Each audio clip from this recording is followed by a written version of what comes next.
Soy Carlos José Jaramillo Gómez, coordinador académico de SICOR. Tengo el placer de invitarlos al minicurso Fenotipos en hipertensión arterial. Cómo entenderlos fácilmente utilizando el mapa de 24 horas.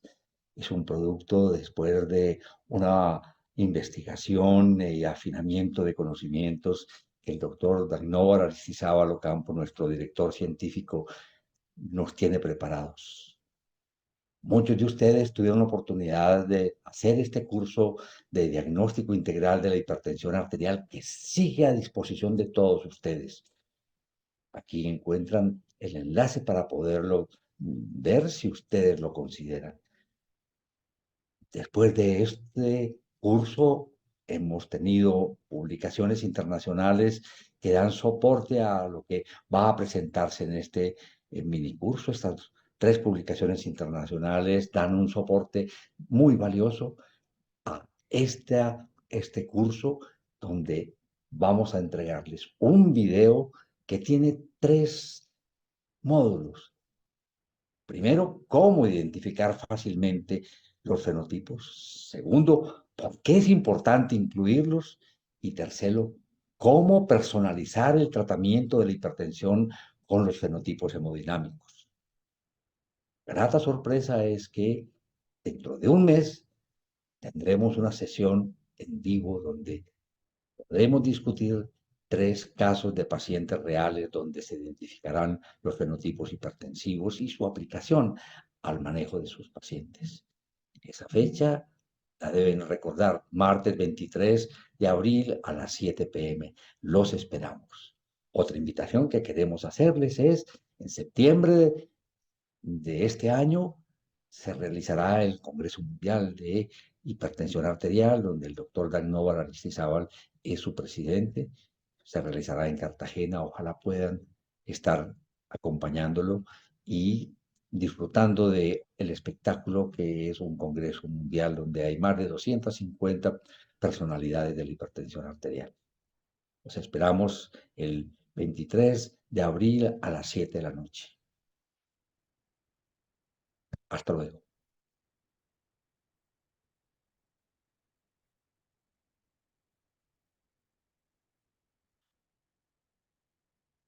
Bienvenidos a nuestro mini curso de fenotipos hemodinámicos en hipertensión arterial. En este corto curso quiero mostrarles cómo es que se utilizan los fenotipos hemodinámicos para hacer una clasificación precisa del paciente hipertenso a partir de los valores de presión arterial que obtenemos en el mapa de 24 horas. Antes de empezar, quiero contarles que para mí ha sido realmente un misterio la hipertensión desde los años de formación en medicina, básicamente porque leyendo la fisiología de la presión arterial existían tantos mecanismos de regulación de la presión arterial que parecía imposible que una persona se volviera hipertensa permanente. Y sin embargo la epidemiología mostraba otra cosa, una frecuencia muy alta de esta condición en las personas, sobre todo adultas. Y después aparecía que en el 90% de los hipertensos la presión arterial es esencial, sin una causa que la explique. Contra esto tuve una gran resistencia conceptual y quise dedicar mi vida académica a entender y a buscar explicar la razón de la hipertensión de los pacientes. Y buena parte de lo que aquí les voy a mostrar en este minicurso es el resultado de todos estos años de estudio e investigación de la hipertensión para entender su base fisiopatológica a partir de los fenotipos hemodinámicos. Actualmente el diagnóstico de hipertensión arterial gira en torno a dos números que obtenemos ya sea con una medición manual o automatizada hoy con los equipos que utilizan presión oscilométrica. Así que vamos a aprender cuál es el significado de estos números que obtenemos, los cuales son muy distintos, porque hay hipertensos que tienen tanto presión sistólica como diastólica alta, otros solamente tienen presión diastólica elevada o presión sistólica elevada, y cada uno de estos valores tiene una fisiopatología que la genera, la cual hasta ahora ha sido difícil de identificar porque el análisis ha sido muy fragmentada. En este curso corto vamos a analizar las bases de esas diferencias. Vamos a comprenderlas y vamos a aprender a entender cuál es la fisiopatología que genera esos valores de presión arterial que vemos en los pacientes.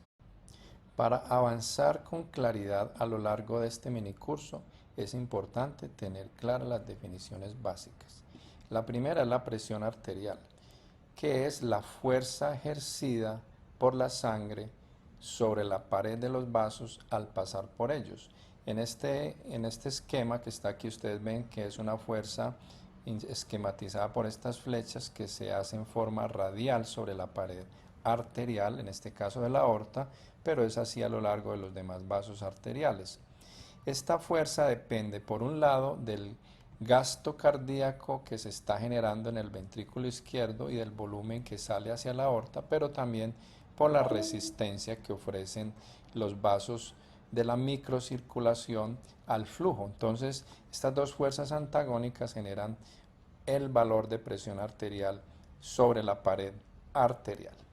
Miren cómo es importante una primera definición que llamamos la presión arterial media, que es el producto justamente de esos dos componentes, el gasto cardíaco que se genera desde el corazón y la resistencia vascular sistémica ofrecida por la microcirculación. Adicionalmente a este valor de la presión arterial media, la presión sistodiastólica genera otro dato muy importante, que es la presión de pulso. La diferencia entre las dos presiones termina siendo muy importante porque nos ofrece información acerca de cómo está el funcionamiento de la aorta y cuál es el funcionamiento cardíaco también. Cuando miramos gráficamente el corazón y la aorta, nos damos cuenta que existe un acoplamiento entre la función cardíaca y la aorta. Pero lo más interesante es que fíjense que cuando el ventrículo izquierdo se contrae, hay pulsatilidad en la aorta. Esa pulsatilidad es debido a la transmisión del volumen sanguíneo que entra a la aorta y termina siendo muy importante porque nos determina cuál es el funcionamiento de la aorta, como vamos a ver a continuación. Y es que estando mirándolo desde adentro de la aorta, como en este esquema, podemos ver que la aorta se expande en sístole y aloja parte del volumen que sale del ventrículo izquierdo en ese momento. Luego en diástole lo empuja hacia la periferia. Entonces la pulsatilidad de la aorta tiene una explicación fisiológica mayor, en el sentido en que amortigua el impacto de la salida del flujo sanguíneo del ventrículo izquierdo, pero también favorece que en la diástole, cuando no hay latido cardíaco, la presión arterial no caiga tanto. Entonces hace una función de amortiguador. Y esto lo vamos a ver que es tremendamente importante desde el punto de vista médico. Aquí pueden ver en esta otra animación cómo durante el latido cardíaco en sístole se genera una presión que se propaga por todo el sistema arterial, pero también una onda de pulso. Esa onda de pulso que nosotros podemos tocar en cualquiera de las arterias periféricas al palparlas, nos está diciendo no solamente cuál es la velocidad de propagación, sino que nos está diciendo cuál es la intensidad del flujo y de la condición de los vasos periféricos en una persona en un momento determinado. Desde el siglo XIX se ha estudiado este fenómeno de cómo se integran los hallazgos fisiológicos. Otto Frank fue uno de los pioneros en este camino. Él fue capaz de entender a través de un modelamiento matemático cómo se logra el flujo sanguíneo que sale del ventrículo izquierdo llegar al sistema arterial y cuál es la razón matemática que lo explica. Él lo hizo en una forma en la cual él dice que el flujo total que está en la aorta, que es Q, corresponde a dos componentes. Un primer componente que es un flujo continuo y otro componente que es un flujo transversal, que es el que se aloja en la aorta, como les mostré hace un momento en las imágenes. Entonces, digamos que una primera parte de ese flujo está regulado por la presión arterial media y la resistencia vascular sistémica. Y la segunda parte está regulado por la compliance o elasticidad que tenga la aorta y la función de amortiguamiento de este vaso. Eso se ha esquematizado en forma muy simplificada en este tipo de análisis como una especie de circuito eléctrico que muestra los tres principales elementos que determinan el flujo arterial en una persona. Nosotros a partir del modelo de Frank desarrollamos un análisis fisiopatológico de la presión arterial utilizando el mapa de 24 horas para hacer ese modelamiento y digamos desde el punto de vista de la explicación, aquí tenemos esta ilustración. Si del ventrículo izquierdo salen 80 mililitros en cada latido, de esos 80, 30 se quedan en la aorta en el momento sistólico y los otros 50 avanzan hacia las arterias periféricas.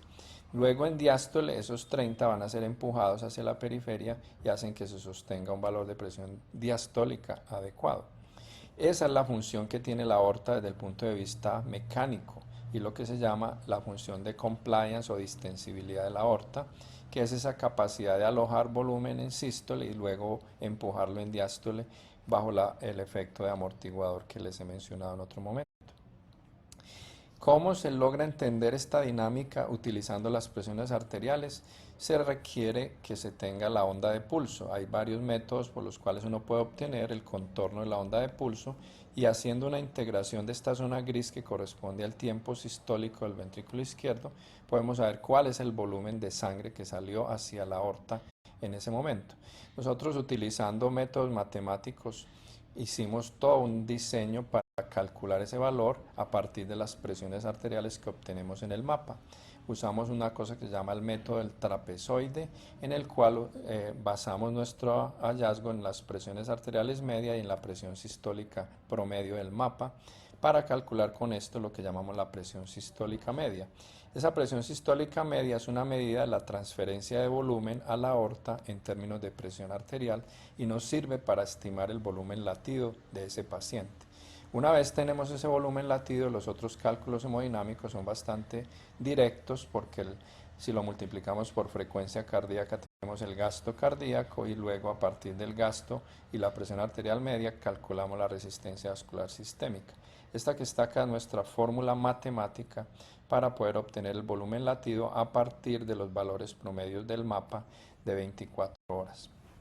Este método fue publicado en el año 2021 como un nuevo método para hacer los estimativos de hemodinamia no invasiva utilizando el mapa o utilizando presiones oscilométricas como método base para los cálculos. A partir de ese método es que se calculan los fenotipos y se hace una clasificación clínica de los fenotipos. Lo primero que hay que comprender en este punto es qué es un fenotipo. Un fenotipo es cualquier diferencia entre individuos obtenida por un método de clasificación. Si vamos a utilizar la presión arterial como método de clasificación, entonces en primera instancia lo que vamos a tener es que clasificar los individuos entre, por ejemplo, los que tienen presión normal y los que tienen presión alta. Ahí tenemos dos fenotipos basados en la presión arterial. Pero también podemos tener otros, por ejemplo, a partir de la hipertensión como hallazgo podemos clasificar los que tienen hipertensión de bata blanca, hipertensión enmascarada y otras formas de hipertensión ambulatoria. Entonces ahí tenemos otros fenotipos adicionales que solamente están utilizando como forma de clasificación la presión arterial. Podemos ser mucho más precisos y parte de lo que estos métodos nos están permitiendo es llegar a un detalle de precisión en el paciente que nos permita saber cuál es su fisiopatología y entender cuál es el mecanismo que está causando la hipertensión. Desde ese punto de vista, el mapa es un método supremamente valioso porque nos da las presiones más cercanas a las presiones reales de un paciente. Lo primero que hicimos desde este punto de vista fue en nuestra investigación separar los hipertensos de acuerdo con la presión arterial en 4 categorías. Los que tienen hipertensión diastólica aislada, los que tienen hipertensión sistólica aislada, es decir, solamente esas cifras altas, los que tienen hipertensión sistodiastólica, a los cuales a su vez dividimos en los que tienen estas presiones altas con presión de pulso por debajo de 50, que llamamos convergentes, y los que tienen presión de pulso mayor de 50 que llamamos divergentes. Entonces, esos 4 subtipos son de gran valor para hacer una primera clasificación fenotípica donde estamos todavía utilizando presión arterial, pero enseguida vamos a ingresar dentro de la clasificación los parámetros hemodinámicos para darle mucho más exactitud a nuestra clasificación. Utilizamos una base de datos de estudio de más de 25.000 pacientes para hacer estos análisis, todos estos pacientes con mapa de 24 horas, y desde ahí hacemos una serie de ejercicios analíticos con la hemodinamia de estos pacientes estimada a partir de los hallazgos de las presiones arteriales. Esto fue publicado en el año 2023 dentro de un análisis que se hizo para clasificando los individuos con MAPA en estos 4 subgrupos, además de los normales. Encontramos cosas muy interesantes. Por ejemplo, que la presión arterial, que es esta línea roja aquí, separa muy bien los normales de los hipertensos, que tienen ciertas características hemodinámicas diferenciales que enseguida los vamos a mostrar. Entonces, como pueden ver, los hipertensos sistólicos aislados, los sistodiastólicos divergentes y los sistodiastólicos no divergentes tienen un espectro dentro de la categoría de hipertensión con unas características propias que se las mostraré a continuación. Entonces, el método, como lo hemos mostrado hasta aquí, nos permite obtener perfiles hemodinámicos en esos subtipos de hipertensión, en los 4 que les he mostrado, donde podemos en cada uno de ellos dar las características hemodinámicas. Aquí está en esta tabla mostrado cómo se obtienen los fenotipos hemodinámicos en hipertensión dentro de esos 4 subtipos de clasificación de la presión arterial. Pueden ver, por ejemplo, que la hipertensión diastólica aislada, donde solamente esta cifra está alta, que tienen presión de pulso menor de 50 milímetros de mercurio, tienen en primer lugar un índice cardíaco normal o alto, pero la compliance arterial y la resistencia vascular es completamente normal. Si lo comparamos hemodinámicamente con el otro extremo, que son los hipertensos sistólicos aislados, que tienen solo alta la presión sistólica, con presión de pulso mayor de 50 milímetros de mercurio, en estos, por el contrario, tienen una reducción marcada de la compliance arterial, con un índice cardíaco normal o bajo y con una resistencia vascular alta.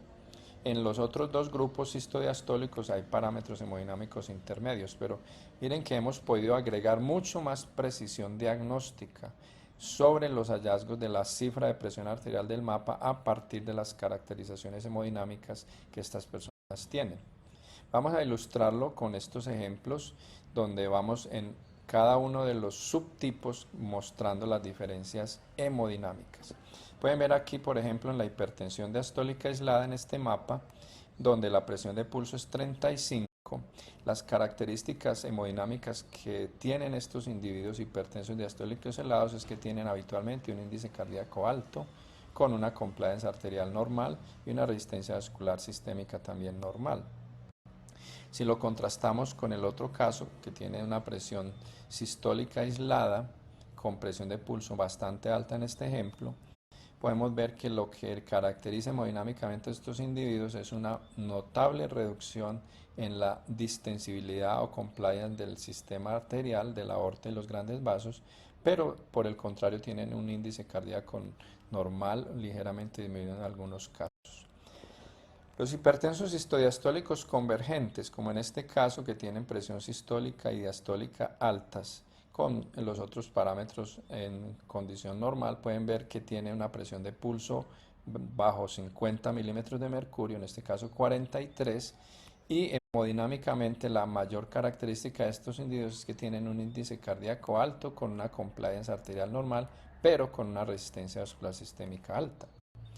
Los que son divergentes, sistodiastólicos, hipertensos, sistodiastólicos divergentes, llamémoslos así, que tienen presión de pulso mayor de 50 milímetros de mercurio, miren el aumento importante en la presión diastólica y en la presión sistólica, se caracterizan por tener la resistencia vascular sistémica más elevada de todas, la reducción en la compliance arterial es también evidente, pero tienen un índice cardíaco relativamente normal igualmente. Entonces, eso nos permite saber las diferencias hemodinámicas de estos fenotipos a partir del subtipo de presión arterial que los caracteriza. Hay una editorial muy interesante que se hizo a partir de nuestra publicación que resalta que estos nuevos índices funcionales en hipertensión obtenidos con el MAPA tienen realmente mucho valor para diferenciar las características del sistema arterial y del funcionamiento cardíaco en los hipertensos. Este autor hizo un subanálisis que nos parece muy interesante porque en esta gráfica ilustra cómo los pacientes con hipertensión diastólica aislada de los normotensos están básicamente en la misma línea de comportamiento de la resistencia vascular sistémica y de la compliance arterial, es decir, los hipertensos diastólicos aislados son tal vez la forma más benigna de hipertensión arterial dentro de todos los subgrupos de hipertensos. Y por el contrario, los hipertensos sistólicos aislados e hipertensos sistodiastólicos divergentes tienen las formas de hipertensión con más alteración en la circulación, con un comportamiento más alterado de la aorta y por ende tienen un perfil de riesgo mayor. Eso también ha sido probado epidemiológicamente, pero es muy llamativa esta gráfica donde lo podemos ver en forma muy clara desde el punto de vista fisiopatológico. Entonces, eso nos lleva a que tenemos que ser capaces de interrelacionar tanto las cifras de presión como los otros parámetros hemodinámicos dentro del perfilamiento de un paciente. Si les coloco acá la frecuencia cardíaca baja por los lados de 50 y alta por los lados de 100 en ese espectro, vamos a ver entonces cuál es el comportamiento de las otras variables hemodinámicas en relación con la frecuencia cardíaca. Observen ustedes que a medida que aumenta la frecuencia cardíaca, la resistencia vascular sistémica es menor. Y esa es una interrelación hemodinámica interesante que siempre hay que recordar cuando estamos viendo pacientes en el consultorio. Lo segundo es que a medida que aumenta la frecuencia cardíaca, el volumen latido tiende a disminuir. Ese hallazgo también es importante tenerlo presente para hacer los análisis en cuanto al comportamiento circulatorio de los pacientes hipertensos. El otro aspecto es que al aumentar la frecuencia cardíaca aumenta el gasto porque el número de veces que el corazón late y aumenta y manda volumen a la aorta es mayor y por ende por minuto es más alto. Y eso hace que entre más frecuencia cardíaca, más gasto cardíaco. Y por último, la compliance arterial tiene un comportamiento inverso con la frecuencia cardíaca. A más frecuencia cardíaca, menor elasticidad de la aorta porque toma más tiempo relajarse entre latidos. Esas interrelaciones hemodinámicas son críticas y son muy importantes para entender los fenotipos y se las recalco en forma importante para el resto de los ejercicios con los casos que vamos a mostrar en la siguiente parte de esta explicación. Entonces, uno de los aspectos centrales es que con la integración de estos hallazgos llegamos a una nueva era del mapa donde ya nos permite clasificar los fenotipos hemodinámicos agregando estas variables que las obtenemos del mismo mapa que hemos realizado en el paciente. No necesitamos ningún otro método diagnóstico complementario para llegar a estos cálculos y a estos análisis.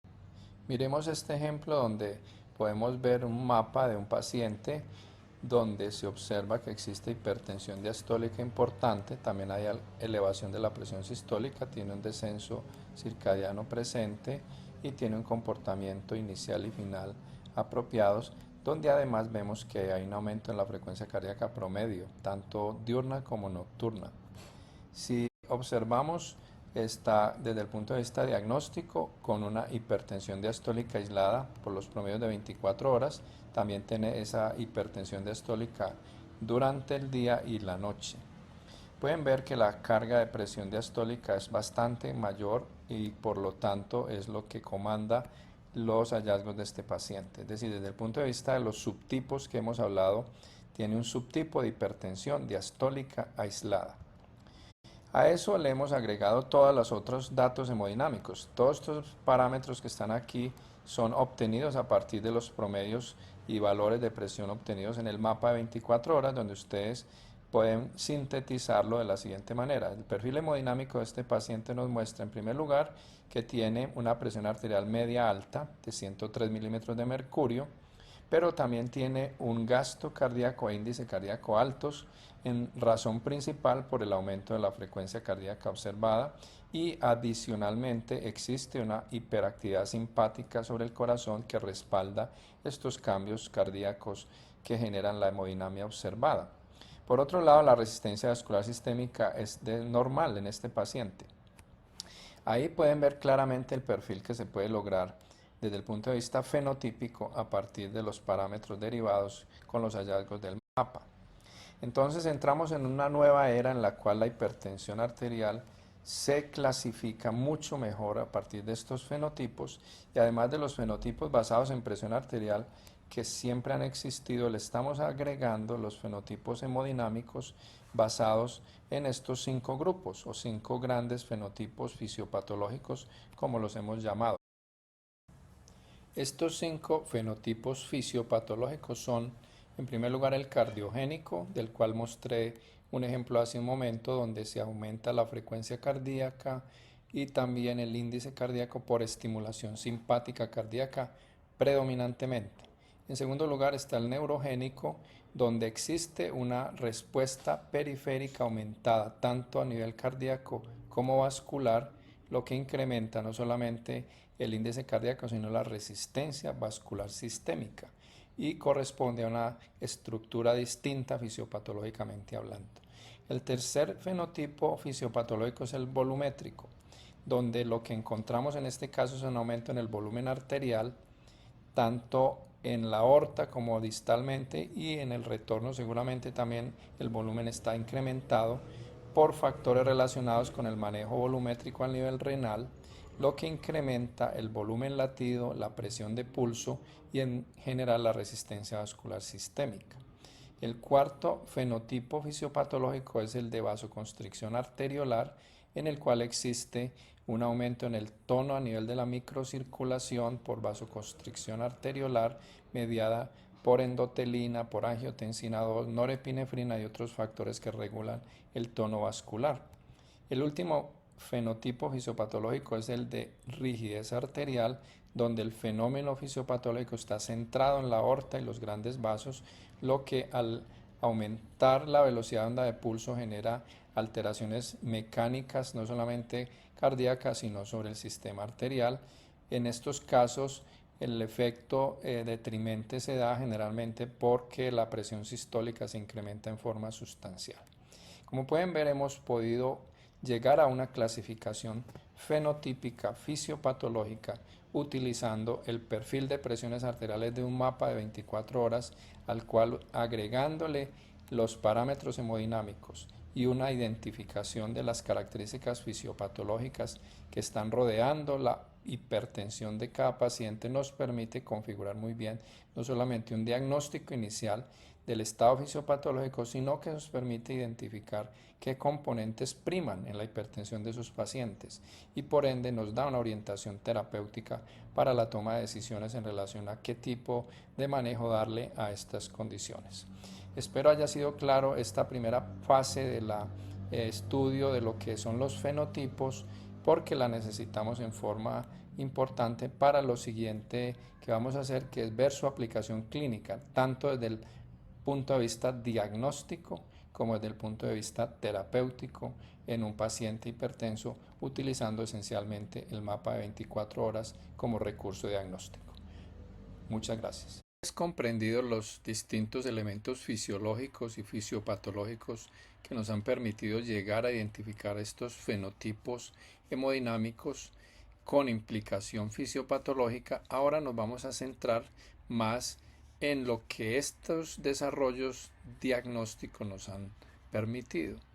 Realmente la inclusión de los fenotipos nos han permitido resolver muchos vacíos diagnósticos que hemos tenido en hipertensión, y en esta sección vamos a discutir varios de los escenarios clínicos donde realmente la utilización de este método ayuda enormemente al clínico a saber lo que está pasando en su paciente hipertenso. Esta es una lista parcial, la más importante de los casos donde la identificación de los fenotipos se utiliza clínicamente. En primer lugar, nos permite descifrar la fisiopatología de muchas formas de hipertensión esencial, tanto en pacientes tratados como no tratados. Hemos sido realmente recurrentes en esta historia de que en el 90% de los hipertensos no sabemos cuál es la causa y los llamamos hipertensos esenciales, pero realmente a raíz de la inclusión de los fenotipos hemodinámicos en un gran número de pacientes podemos saber cuál es la explicación fisiopatológica de la elevación de su presión arterial, al punto que podíamos decir que en la inmensa mayoría lo podemos decir, y este 90% ya no aplica. Entonces, digamos que los fenotipos tienen como primera importancia que tienen una capacidad explicativa desde el punto de vista fisiopatológico. En segundo lugar, nos permiten ayudar mucho a la clasificación de la hipertensión gestacional en términos de establecer las formas de más riesgo de preeclampsia. Tercero, para evaluar los pacientes hipertensos jóvenes, que son otro grupo diagnóstico complejo. Vamos a ver los ejemplos al respecto. Cuarto, para evaluar los pacientes con hipertensión resistente o refractaria, particularmente cuando se acompaña de formas nocturnas de hipertensión. Y por último, para hacer inferencias, recomendaciones desde el punto de vista terapéutico a partir del trastorno hemodinámico básico de estos pacientes. Vamos a empezar entonces con esta primera categorización.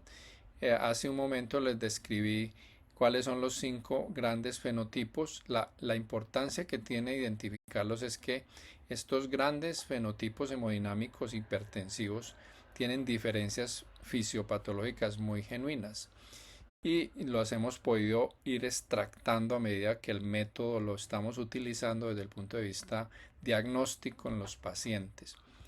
Por ejemplo, el fenotipo volumétrico, donde existe básicamente un cambio en el volumen arterial, habitualmente debido a disminuciones en la excreción renal de volumen.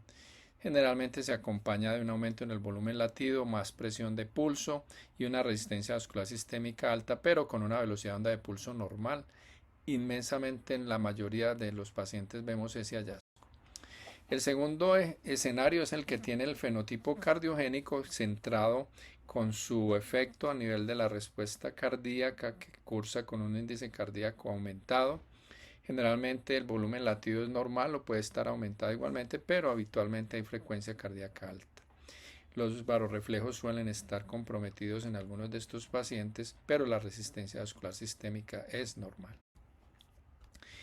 El fenotipo neurogénico, que está basado en la actividad del sistema nervioso autónomo, que aumenta la respuesta periférica hacia corazón y vasculatura con alta activación simpática, muestra por un lado un aumento en el índice cardíaco y frecuencia cardíaca también, pero adicionalmente con una resistencia vascular sistémica elevada, sin compromiso de la velocidad de onda de pulso y con alteración en la función barorrefleja. El cuarto fenotipo, que es el de vasoconstricción arteriolar, está radicado básicamente en las arteriolas a nivel de la circulación periférica, pero en forma sistémica. Suele cursar con una presión de pulso normal, igualmente con una VOP o velocidad de onda de pulso menor de 10 metros por segundo y con unos volúmenes latidos e índices cardíacos normal o normal bajo en la mayoría de los casos. Y por último, el paciente que tiene el fenotipo de rigidez arterial centrado en la aorta y los grandes vasos muestra un aumento en la velocidad de onda de pulso, signo de rigidez arterial, con un aumento en la presión de pulso, con un aumento en la resistencia vascular sistémica y alteración en los barorreflejos. Entonces, esas distinciones que nos dan los fenotipos nos acercan a una caracterización fisiopatológica bastante más precisa de los pacientes hipertensos, y eso tiene una implicación no solamente para saber la fisiopatología de base, sino para orientar el manejo posterior de estas distintas formas fisiopatológicas. Vamos a entrar en otro escenario donde los fenotipos nos han permitido llenar un vacío, específicamente en la hipertensión gestacional. Es conocido que la hemodinamia de la mujer gestante va cambiando a lo largo de las semanas de gestación y alcanza un pico de incremento en el gasto cardíaco hacia el final del segundo trimestre del embarazo. En ese punto igualmente la resistencia vascular sistémica es la más baja de toda la gestación en condiciones normales. Sin embargo, esta hemodinámica se altera en la mujer que empieza a desarrollar una preeclampsia, particularmente en las formas de preeclampsia temprana que están por debajo de la semana 34. Ese perfil hemodinámico cambia hacia otras formas y nosotros con los fenotipos hemodinámicos desde el mapa podemos identificar esa hemodinamia. Aquí les muestro como ejemplo un par de gestantes, una mujer de 31 años primigestante de 16 semanas y otra de 34 años segundo embarazo 27 semanas, ambas con elevación de la presión arterial diastólica en esta primera gestante y esta segunda gestante con valores altos en ambas cifras de presión arterial. Si comparamos la hemodinamia de las dos, podemos darnos cuenta de lo siguiente. Pueden ver que la resistencia vascular sistémica es normal en la gestante primi de 16 semanas con un índice cardíaco y un gasto cardíaco igualmente normales o ligeramente altos. Eso es la evolución natural, digamos, del embarazo en una mujer que está teniendo una hemodinámica adecuada. Por el contrario, la mujer gestante de 34 años, segundo embarazo, con 27 semanas, tiene de entrada una resistencia vascular sistémica elevada con una disminución discreta en el gasto cardíaco y el índice cardíaco. Entonces, en este segundo embarazo observamos que ya hay un trastorno claramente que predice la aparición de una fase tardía de preeclampsia y por ende estamos en presencia de una hemodinamia que tiene una implicación pronóstica. Eso es importante y nos lo ha enseñado este método y con eso logramos llenar un vacío que teníamos en la identificación de estos estadios con el mapa. El otro grupo de pacientes es los jóvenes. En estos individuos, muchachos, generalmente por debajo de los 35 años, la hipertensión tiene características muy peculiares. Algunos tienen formas que incluso han considerado algunos autores que no corresponden a hipertensión genuina porque tienen hipertensión sistólica aislada, que se ha visto básicamente en pacientes de edades por encima de los 70 años y estas formas de hipertensión sistólica aislada en pacientes de 18 a 30 años son todo un reto clínico para la toma de decisiones de si se debe o no tratar estos pacientes. Aquí hay un ejemplo, es un muchacho de 24 años, 1,78 de estatura, peso 79 kilos, quien consultó por una hipertensión de novo. Este es el mapa de 24 horas que le ordenaron y ustedes pueden ver que tiene esencialmente un aumento de la presión sistólica consistente con un descenso nocturno adecuado y con una presión diastólica en algunas ocasiones un poquito elevada, pero en general con promedios que se perfilan como normales, con una frecuencia cardíaca igualmente normal. Los promedios de presión de este joven nos muestran que tiene 135/75 en 24 horas, o sea, claramente corresponde a una hipertensión sistólica aislada con unos promedios de 147/81. Tiene un descenso nocturno apropiado y por lo tanto hacemos el diagnóstico de una hipertensión sistólica aislada en un paciente joven. Observen la hemodinámica en cuanto a los distintos porcentajes de carga de presión que tiene. Predominan las cargas sistólicas con unas cargas diastólicas realmente dentro del rango bastante cercano a la normalidad y adicionalmente hay que decir que en esos pacientes clásicamente hemos necesitado hacer onda de pulso y determinar cuál es la velocidad carótido-femoral para saber no solamente si la VOP está dentro del rango de normalidad para la edad, sino cómo está la presión aórtica central. Y este valor de presión aórtica central ha sido uno de los grandes indicadores para establecer la conveniencia o no de observar versus tratar estos pacientes. Hoy con los fenotipos hemodinámicos desarrollados a partir del mapa nosotros podemos hacer esa hemodinamia en forma no invasiva desde los valores de presión que se obtienen en el mapa. Observen en este joven que tiene efectivamente una hipertensión con una presión de pulso alta por la presión sistólica elevada que característicamente se observa con un volumen latido aumentado y un índice cardíaco también alto. Sin embargo, la resistencia vascular sistémica es normal, no hay activación simpática aumentada sobre el corazón, por ende no tiene una forma cardiogénica de los que hemos descrito como los fenotipos anteriormente, sino que tiene una variante que probablemente se perfila más como un perfil volumétrico con un volumen latido alto, con un índice cardíaco alto, pero que igualmente está explicando el origen de la hipertensión en este individuo. Si nos detallamos un poco cómo es la historia natural de estos escenarios, vamos a ver que inicialmente el gasto cardíaco es alto en estos jóvenes. Posteriormente, eso lleva a un aumento de la presión sistólica, como se observa habitualmente en el mapa, y con el tiempo hay una remodelación de la vasculatura que termina en una hipertensión por resistencia vascular sistémica alta y lo va a hacer en una forma sostenida. Por lo tanto, no es inocuo tener estos efectos hemodinámicos iniciales que dan aumento en la presión sistólica mediados por un aumento en el gasto o volumen, gasto cardíaco o volumen latido, y habitualmente estos individuos requieren tratamiento. No es una forma espúrea de hipertensión como se llamó en algún momento al respecto. Hay otro escenario muy importante que es el de la hipertensión diastólica aislada. Son aquellos pacientes que tienen presión diastólica entre 85 en adelante, 90, 95, y que su presión sistólica es normal. En ellos igualmente la caracterización hemodinámica resulta supremamente necesaria para saber cuál es el factor que media la elevación de la presión arterial diastólica. Hay dos fenotipos hemodinámicos que se observan en estos individuos con hipertensión diastólica aislada.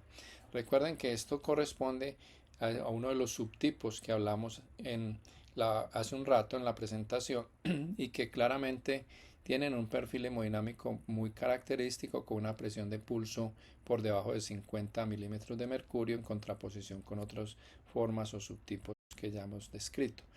Entonces, los fenotipos hemodinámicos nos permiten diferenciar la causa hemodinámica de cuál es la variante que tienen cuando hay hipertensión diastólica aislada. Observen estos dos casos.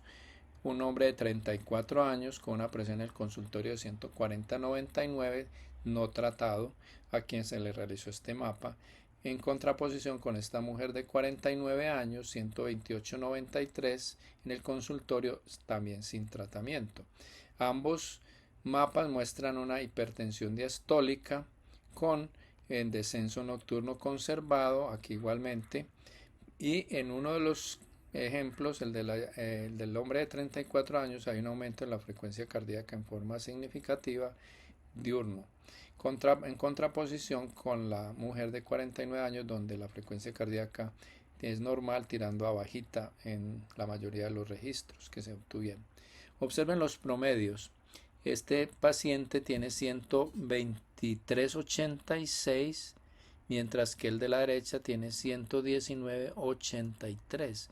Son ambos hipertensos diastólicos, las cargas están altas y hemodinámicamente son distintos. Mientras que el joven de 34 años cursa con un gasto e índice cardíaco altos y una resistencia normal. La mujer de 49 años tiene un aumento sustancial en la resistencia vascular sistémica. Entonces ahí están los dos fenotipos, el uno con un perfil cardiogénico, el otro con un perfil de aumento en la resistencia vascular sistémica, en la microcirculación. Y esas diferencias claramente las podemos establecer con el mapa agregándole los parámetros hemodinámicos y la clasificación fenotípica. Otra situación diagnóstica donde es muy útil la identificación del fenotipo hemodinámico es en los pacientes que tienen hipertensión sistodiastólica, donde no siempre hay hipertensión por aumento en la resistencia vascular sistémica. En este ejemplo, ustedes pueden ver una mujer de 44 años quien tiene síntomas como calor, cefalea, mareos, sensación de estrés alto, taquicardia, quien inicialmente fue evaluada y no tenía exámenes alterados en los exámenes básicos. Se estudió para formas secundarias iniciales y no se encontró ninguna positividad al respecto. Y lo que se observa en el mapa de esta paciente es que tiene una hipertensión diastólica considerable. Entonces pueden ver que los promedios de 24 horas muestran 130/93 y durante el día 139/100. Miren el perfil de presiones, como considerablemente se ve la cifra diastólica alta, aunque tiene un descenso nocturno conservado, tiene algo de hipertensión nocturna también, con un ascenso matutino presente. Y otro aspecto es que la frecuencia cardíaca de esta paciente está elevada tanto diurna como en la noche, lo cual es un hallazgo importante desde el punto de vista diagnóstico. Las cargas de presión muy altas, diastólicas, no tanto para las presiones sistólicas, con una carga nocturna sistólica normal. Si miramos la hemodinamia, nos damos cuenta que a pesar de tener una hipertensión sistodiastólica, lo que tiene es un aumento en el gasto y en el índice cardíaco con una hiperactividad simpática notable. La resistencia vascular sistémica es normal, igualmente tiene una presión de pulso normal. Entonces, el fenotipo de esta paciente es claramente cardiogénico y la intervención terapéutica va a estar dirigida hacia ese hallazgo. En este caso, efectivamente, debido a este aspecto de aumento en el gasto de índice cardíaco con hiperactividad simpática, se decidió hacerle un manejo orientado a estos hallazgos hemodinámicos y se hizo un seguimiento con una comparación con un segundo estudio de mapa. Aquí está que esta paciente se le inició carvedilol 12.5 miligramos cada 12 horas y se le hizo un mapa de control a los 6 meses que se observa aquí a la derecha, donde claramente se ve que las cifras de presión arterial se normalizaron. Igualmente la frecuencia cardíaca disminuyó en forma significativa. Ahora los valores de presión arterial son 113,77 en 24 horas con 115,79 en el día y las cargas de presión son completamente normales. Eso es un hallazgo muy notable que indica cómo la participación de la hiperactividad simpática era un mecanismo fisiopatológico asociado a las cifras de presión elevadas que tenía la paciente. Y si comparamos la hemodinamia en el pre y en el post, ustedes pueden ver claramente cómo cambió el índice y gasto cardíacos. Tenía 6.7, ahora tiene 5.2 y el índice cardíaco tenía 3.8, ahora bajó a 3.1. Estos valores se normalizaron. Igualmente, la hiperactividad simpática se redujo sustancialmente a valores normales, ya no tiene esa hiperactividad y eso fue lo que acompañó la respuesta de normotensión observada. El otro escenario donde es importante utilizar los fenotipos para apoyarnos desde el punto de vista diagnóstico y terapéutico es en la hipertensión refractaria y resistente. Hay algunos hallazgos del mapa que son particularmente útiles para sospechar causas secundarias, que son por ejemplo la presencia de un patrón invertido de la presión arterial donde las cifras nocturnas son más altas que las cifras diurnas, como en este caso. Mire que tiene un promedio diurno de 133,81, pero el promedio nocturno es 209,91. Y claramente eso es un patrón invertido donde las causas secundarias, ya sean renales, neuroendocrinas, apnea del sueño y otras que están mediando estos tipos de respuesta, son muy frecuentes. También existe la hipertensión secundaria sin la presencia de inversión del patrón circadiano, pero con pérdida del descenso nocturno. Este es un ejemplo de una mujer de 36 años que consultó por cefalea con unas presiones muy altas en la evaluación inicial. Era un hallazgo de novo en esa revisión. En razón de las cifras tan altas se empezó a estudiar para una causa secundaria y el mapa lo que mostró así de primero, aparte de los valores tan altos promedios de 151, 104 en 24 horas, es que tenía hipertensión nocturna. Fíjense que a pesar del descenso circadiano conservado, tiene valores en la noche de 132,93, cuando lo esperado es que sean 110,70. En ese escenario, la sospecha de causa secundaria es muy notable. Entonces se hicieron los estudios correspondientes. La hemodinamia mostraba muy alta la resistencia vascular sistémica con una velocidad de onda de pulso relativamente alta para la edad en relación con la alta presión observada y posteriormente se hizo el manejo correspondiente de la causa secundaria encontrada, que fue una fibrodisplasia renal, y observen cómo se normalizó la presión arterial completamente. No solamente se normalizó en 24 horas, sino que estos valores que tenía de hipertensión nocturna desaparecieron totalmente. Entonces, el mapa nos da mucho más que simplemente entender los promedios con el perfil día-noche, con las características de descenso o no de la presión arterial y con la aparición de hipertensión nocturna como una variable que hace sospechar causas secundarias. Este es el parámetro hemodinámico de la paciente. La resistencia vascular sistémica bajó a 1458, tenía más de 2000 dinas y eso implica claramente una recuperación notable del sistema arterial. El último aspecto en el que es importante referirnos es para recomendar cambios de tratamiento, donde muchas veces el perfil hemodinámico nos indica ciertos hallazgos que nos indican si la terapéutica que se está aplicando es efectiva o no.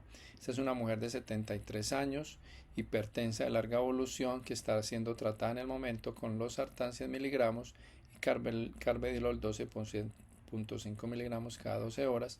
Este es el mapa de control de esa paciente, donde ustedes pueden observar que a pesar de la medicación está teniendo una hipertensión principalmente sistólica, tanto en 24 horas como diurna, con cargas sistólicas notablemente grandes y en las diastólicas sobre todo en la noche.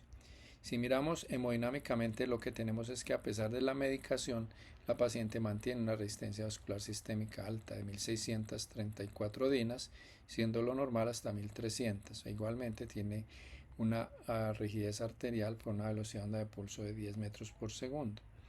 Entonces, en razón de lo que se está observando, de no un buen control, digamos, el paso siguiente es enfatizar en el manejo vasodilatador. Lo que se optó fue por retirar el beta bloqueador y darle amlodipino como fármaco para aumentar la vasodilatación, y aquí está el control de esa paciente una vez se hizo este ajuste terapéutico. Pueden observar que ya está normotensa y las cargas de presión prácticamente están normales, y hemodinámicamente comparemos lo que pasó. Fíjense que la resistencia vascular sistémica de 1634 disminuyó a 1472. En otras palabras, logramos revertir la alta resistencia vascular en muy buena parte. Aún tiene algo de incremento en la resistencia vascular, pero esa disminución que se logró corrigió las cifras de presión arterial, como se puede ver en el mapa de esta paciente. Entonces, para concluir esta parte, podemos decir que en esencia hay unos escenarios claros donde los fenotipos ofrecen una fisiopatología explicativa, donde nos perfilan mejor el riesgo del paciente, sobre todo en preeclampsia, en la mujer gestante tempranamente, nos permiten entender la hipertensión de los jóvenes, tanto en la hipertensión sistólica aislada como en la hipertensión diastólica aislada. Nos permiten enfocar mucho mejor el entendimiento de la hipertensión resistente y nos dan mucha orientación tanto diagnóstica como terapéutica para el paciente que ya está medicado y en el que se necesita habitualmente hacer alguna modificación terapéutica guiada, y eso es medicina de precisión. Entonces digamos que el mapa ha incorporado a través de este tipo de análisis con los fenotipos una fisiopatología explicativa que contribuye a hacer mucho más preciso el diagnóstico y la terapéutica de estos individuos, en quienes antes teníamos que hacer mucho ensayo-error y hoy podemos lograr mucho más a través de la identificación de distintas variables como las que hemos presentado hasta aquí. Muchas gracias en esta parte y termino aquí para dejar la última parte, donde vamos a cerrar con algunos algoritmos que nos pueden servir clínicamente en la implementación de este método en la práctica clínica diaria. Como hemos visto en lo que llevamos de este mini curso, la inclusión de los fenotipos hemodinámicos como parte del diagnóstico en el mapa le da mucha más precisión a este examen, tanto con propósitos diagnósticos como para la elección terapéutica personalizada del tratamiento. Y eso realmente resulta de mucha utilidad clínica. Ya hemos mencionado previamente que detrás de cada cifra de presión arterial existen muchos factores que se entrelazan en lo que se denomina la hipertensión esencial. Hay tanto factores genéticos como ambientales que en forma combinada modifican las respuestas biológicas, los sistemas endógenos de control, el manejo de los electrolitos a nivel renal, el control por el sistema nervioso autónomo, los factores metabólicos que inciden sobre el control de la vasculatura y otros más que también dependen de las ingestas, estilos de vida y otras diferencias determinadas por la antropometría, el género y más factores. Todos esos elementos se combinan en una cifra de presión arterial y realmente nuestro reto con los fenotipos es identificar esos elementos en cada individuo, obtener esas características diferenciales que permitan personalizar el tratamiento del paciente hipertenso. Eso es llevar la medicina de precisión a un nuevo nivel y, por supuesto, la precisión diagnóstica va a llevar a la precisión terapéutica. Desde el punto de vista de esta personalización, hay dos facetas muy importantes para diferenciar. La primera es que hay diferencias pronósticas según el subtipo de hipertensión, lo cual pueden hacer que nosotros modulemos la intensidad terapéutica en un momento determinado en un paciente. No es lo mismo tratar ciertas formas de hipertensión que son más benignas que otras que son más agresivas pronósticamente hablando. Pero también desde el punto de vista de los fenotipos, hay diferencias fisiopatológicas que nos dan mucha orientación terapéutica y debemos utilizarlas en pro del paciente. Una vez que nosotros hemos logrado con los datos del mapa obtener los parámetros hemodinámicos y circulatorios que son básicamente el volumen latido, el gasto cardíaco, la compliance arterial y la resistencia vascular sistémica, con esa información tenemos un primer bloque diagnóstico. Y ese bloque diagnóstico nos va a permitir analizar los subtipos de hipertensión desde el punto de vista hemodinámico y sacar el perfil hemodinámico de cada subtipo. Estos 4 subtipos que he mencionado, se los mostré a lo largo de esta presentación en lo que llevamos, tienen características hemodinámicas diferenciales muy precisas y esas características diferenciales las debemos utilizar a la hora de hacer el manejo de los pacientes tanto con un fin pronóstico como con un fin terapéutico.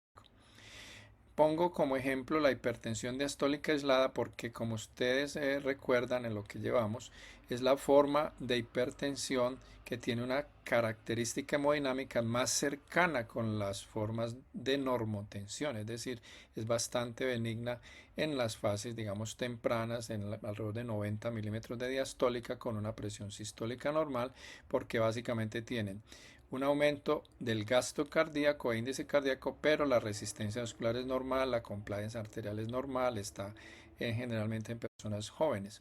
Eso fue lo que en este artículo editorial este autor resaltó cuando él dice que la normotensión y la hipertensión diastólica aislada tienen un perfil hemodinámico, digamos un perfil de función arterial o de función vascular mucho más benéfico o benigno, en contraposición con la hipertensión sistólica aislada y la hipertensión sistodiastólica. Ese es un estudio muy interesante que se publicó en el 2021 donde se hizo un seguimiento por varios años de población con hipertensión diastólica aislada utilizando MAPA. Y ellos encontraron que cuando repartían estos individuos en los subtipos de hipertensión, como lo hemos hablado, las diferencias pronósticas eran manifiestas. Miren cómo los pacientes normotensos y diastólicos aislados prácticamente tienen la misma mortalidad total. Es decir, no tuvo una implicación pronóstica significativa al ser hipertenso y diastólico aislado en este seguimiento de casi 30 años. Igualmente, cuando estamos observando aquí en términos de eventos cardiovasculares las dos curvas de los hipertensos diastólicos aislados en rojo y de los normotensos en azul, están muy cercanas. En otras palabras, estamos ante una forma de hipertensión que tiene un pronóstico más favorable y donde la intensidad terapéutica puede ser menor, al punto que algunos de estos autores consideran que en estos pacientes, cuando tienen más de 55 años, podría no ser necesario tratar estos individuos si tienen unas fases no muy marcadas de hipertensión diastólica. Hay muchas otras razones fisiopatológicas para argumentar este punto, que no vamos a hacerlo en este momento por razones de tiempo, pero eso lo que indica es que los fenotipos nos han enseñado que hay una explicación fisiopatológica para estas diferencias pronósticas. Contrario a lo que sucede con estas dos formas, los que tienen hipertensión sistodiastólica, tanto convergente como divergente, pueden tener pronósticos diferenciales y en particular la hipertensión sistólica aislada, que es una forma donde ya hay mucho más deterioro de la función arterial, que básicamente corresponden a estos dos grupos que están aquí gráficamente diciendo que tienen presión de pulso mayor de 50 milímetros de mercurio en ambos casos y ambos tienen resistencias vasculares altas con compromiso de la elasticidad de la aorta y los grandes vasos.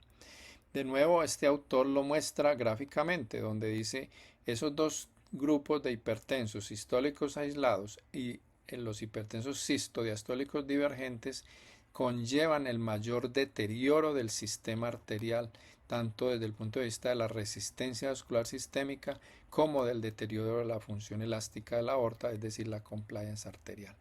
En ellos, por el contrario, debería existir mucha más intensidad terapéutica para llevar las cifras de presión arterial a valores lo más cercanos a los valores que las guías recomiendan. De nuevo, hay otra publicación que es hecho sobre el estudio de Framingham, donde se hizo un seguimiento similar para mostrar cuál era la evolución. Este estudio está a 20 años. Entonces pueden observar de nuevo que las hipertensiones que tienen sistólica aislada o sistodiastólica son las que más alteración en términos de complicaciones pronósticas tienen, con las que tienen normotensión e hipertensión diastólica aislada, que está aquí en azul, son mucho más benévolas desde el punto de vista de consecuencias cardiovasculares. Es decir, este grupo de hipertensos sistólicos aislados e hipertensos sistodiastólicos tienen una, digamos, agresividad mayor sobre el sistema arterial, con mayor deterioro, daño a órganos blancos, y deben ser un objeto terapéutico más intenso a la hora de tratar estos pacientes. En este caso, los autores de esta publicación dicen claramente eso, que la hipertensión sistólica aislada y la hipertensión sistólica son subtipos de hipertensión asociados con mucho más riesgo cardiovascular, mientras que la hipertensión diastólica aislada no lo tiene. ¿Qué hemos hecho nosotros adicionalmente a eso? Le hemos incorporado a los fenotipos otros parámetros hemodinámicos que son muy importantes a la hora de evaluar el sistema arterial, particularmente la velocidad de onda de pulso, la función simpática desde el sistema nervioso central y la función del varorreflejo, que frecuentemente se compromete en los hipertensos. Y eso lo hemos integrado dentro de todos los otros parámetros que hoy se describen y se reportan en un mapa de 24 horas. Eso hace que el panel hemodinámico no solamente mire la función cardíaca, sino la función arterial y el funcionamiento de los grandes sistemas que regulan la presión arterial. La importancia que esto tiene desde el punto de vista diagnóstico es muy grande. Primero, nos permite en esencia saber cuál es el factor o factores que están mediando la falta de control de la presión arterial, y esto en algunos escenarios es particularmente útil. Pongo aquí el ejemplo en este flujograma de los pacientes que tienen hipertensión aparentemente resistente, donde el mapa es una de las medidas requeridas para confirmar la hipertensión resistente. Pero adicionalmente hay otras variables dentro del flujograma que se requieren. Por ejemplo, se necesita saber la velocidad de onda de pulso. Hoy nosotros hemos integrado ese parámetro al reporte de los mapas a partir de los datos de la presión arterial de 24 horas en los distintos momentos del día y de la noche. Y a partir de estos valores de la velocidad de onda de pulso se establecen diferencias tanto para estudio complementario como para aclarar algunos factores relacionados con las causas de la resistencia aparente de estos pacientes. Adicionalmente, en estos pacientes con hipertensión resistente, el flujograma indica que dentro de la secuencia de valoración de la resistencia terapéutica de un paciente se deben seguir ciertos pasos muy importantes, y una vez se excluye la pseudoresistencia y se excluye que el esquema antihipertensivo está bien y hay adherencia al esquema, se debe evaluar si hay otros factores circulatorios que están impidiendo un buen control de la presión arterial, particularmente 3: sobrecarga de volumen, un estado hiperadrenérgico o la presencia de rigidez arterial. Como ustedes ven, estos 3 elementos se pueden identificar en forma muy clara con los parámetros hemodinámicos que hoy están integrados al mapa de 24 horas dentro de la categorización diagnóstica en el panel hemodinámico. Y eso permite hacer mucha identificación de factores de resistencia en estos pacientes hipertensos. Si nosotros llevamos esto a un flujograma, podemos decir entonces que a partir de la secuencia esperada de análisis de los pacientes que tienen posible resistencia terapéutica en el manejo de la hipertensión, integramos en este punto donde aparece la valoración de la sobrecarga de volumen, del estado hiperadrenérgico y la rigidez arterial, mirar cómo está el fenotipo. Y al mirar el fenotipo podemos saber si estamos en presencia de un estado hiperadrenérgico, si estamos en presencia de un exceso volumétrico o si estamos en presencia de rigidez arterial, que son fenotipos fácilmente identificables con el método que hemos discutido hasta hoy, hasta ahora. Eso nos va a dar obviamente elementos de toma de decisiones muy fundamentales para saber si la sospecha de resistencia recae sobre la parte renal, sobre la parte neuroendocrina, sobre el sistema nervioso central o sobre factores directamente relacionados con el sistema arterial.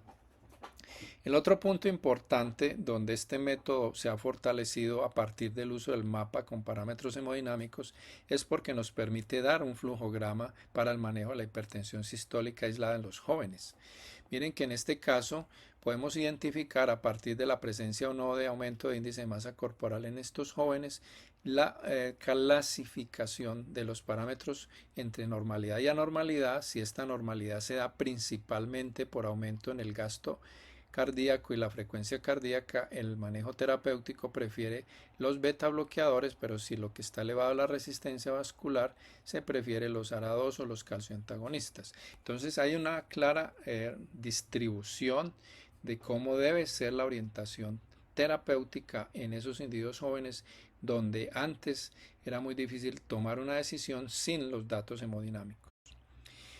Finalmente, creo que es muy importante decir que hoy por hoy se ha ido decantando esta historia de saber cuál es el fenotipo para poder, una vez establecido este fenotipo, dar unos criterios terapéuticos orientados a cuál es el parámetro circulatorio más alterado.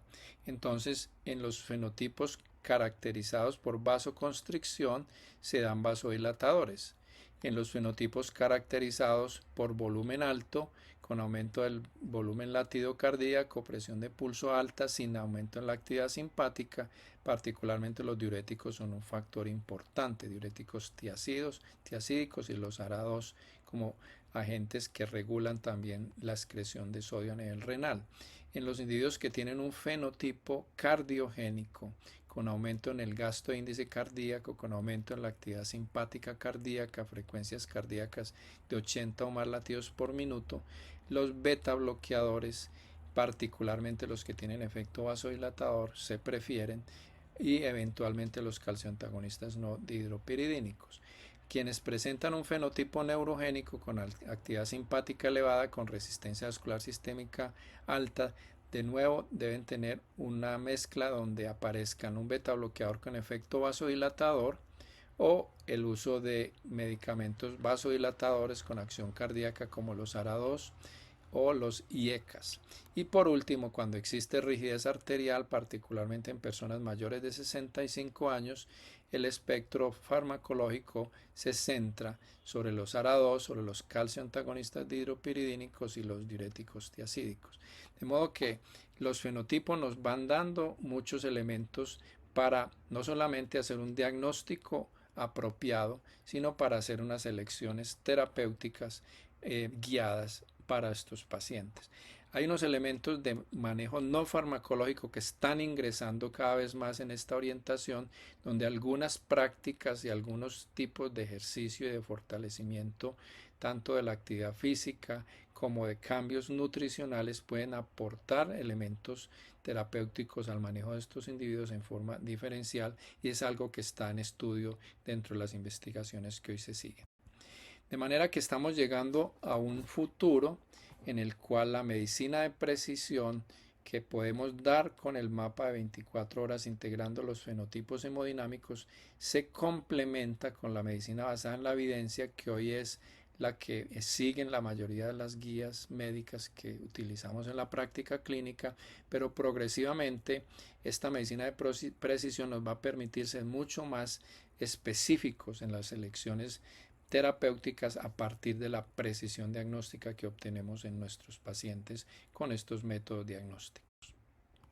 Quiero agradecerles el haber estado presentes en este curso corto, en este mini curso de fenotipos hemodinámicos.